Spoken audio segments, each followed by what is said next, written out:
Thank you very much. That was our reporter, Hloniam Timkulu. We're staying with that story. Activists say the technical glitch experienced by Postbank is dire and is affecting mostly elderly and child grant recipients. Black Sash monitors are reporting that old women are sleeping on pavements outside banks and retailers as they don't have money for transport home. How bad is the situation and what's being done to resolve it? We're joined by Vincent Skosana. He is a paralegal at the Black Sash's Gauteng Regional Office. Mr. Skosana, thank you so much for your time on SAT.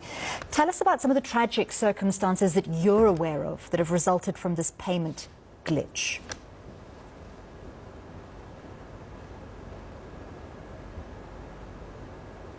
Good evening. And good evening to the viewers.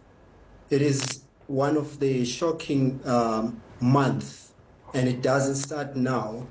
And this kind of situation and painting the number as if it's just a number, these are human beings.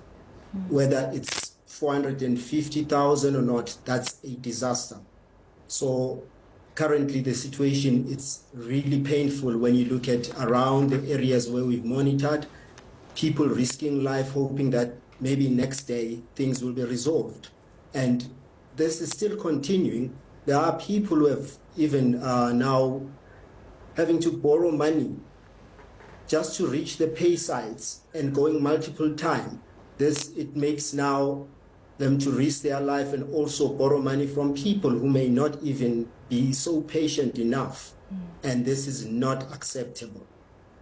So communication, not what it should be, people being sent from pillar to post, from the bank to the retailer. When they get back to the retailer says the money's still not there. They get sent back to the bank. It's a very difficult situation for people who are seemingly not getting the kind of communication that they require.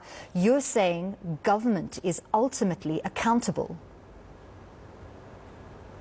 Yes, we cannot now maybe keep on saying Postbank. The fact is that the holder or the person supposed to execute this mandate, which is a constitutional mandate, it is the DST and the minister herself that needs to take responsibility. And as you said, the communication is so poor that it happened on the time of disaster. And this is where the problem is, because the communication that is done, it is done on the digital platform. And we're talking about the beneficiaries who don't have access to such platform, who wake up early or rent a bakkie or taxi, just hoping that they will come and repay those people. So the communication needs to happen prior, and the system needs to be tested prior, and the DST should be held accountable for this disaster. It's not the first time that vulnerable people reliant on grants have been unable to access payments. What do you think needs to happen? Because this problem has been coming with us for many years now. A new service provider is appointed. There are multiple issues. How do we get it right? The fact is that the DST needs to find a way that will really be user-friendly to the beneficiaries. Yes, it's not for the first time, because the word glitches keep on coming.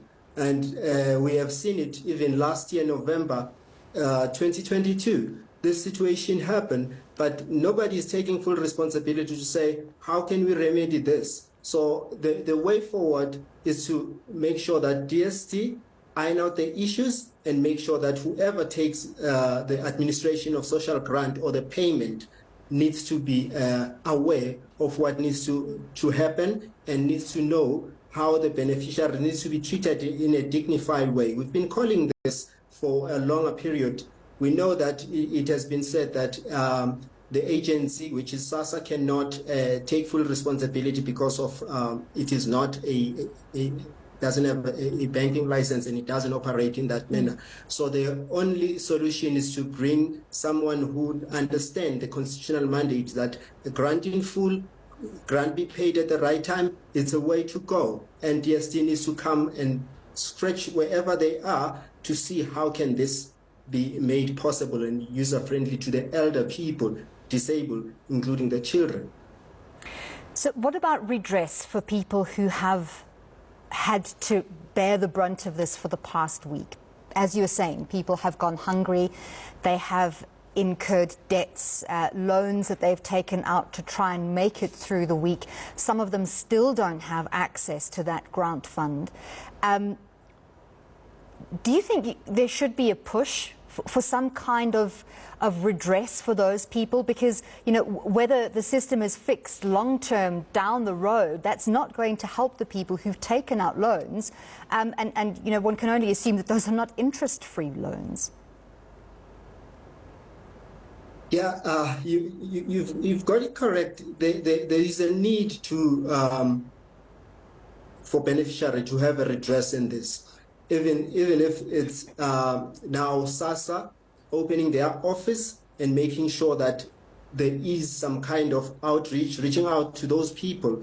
Yes, the issues of loan may not be featured in terms of SASSA paying, but there's a need to have some sort of relief for people who stay for more than 3 days towards a month without getting any. There is a social relief of distress. I think they should need to look into that to say, how do we cushion those people by providing them with something while they are still sorting out the so-called glitches. So that needs to be looked into, because within the Social Assistance Act, for a person who's still waiting for a grant to be paid and is not getting it, there is a social relief of distress that needs to be provided while the person is awaiting. Yes, some will say it is maybe when in the process of applying, waiting for approval. But in this case, we understand that people have got the responsibility to other family members who are depending on this grant. And if nothing is at the table, then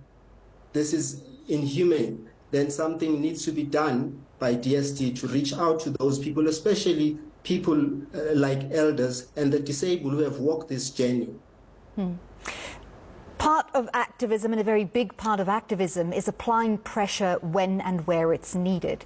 So as Black Sash, what role are you playing in trying to put the required pressure on the Department of Social Development to fix the situation going forward? Because it doesn't help, you know, in 6 months or a year's time, we're doing a similar interview about another occurrence where people have not had access to their grant funding.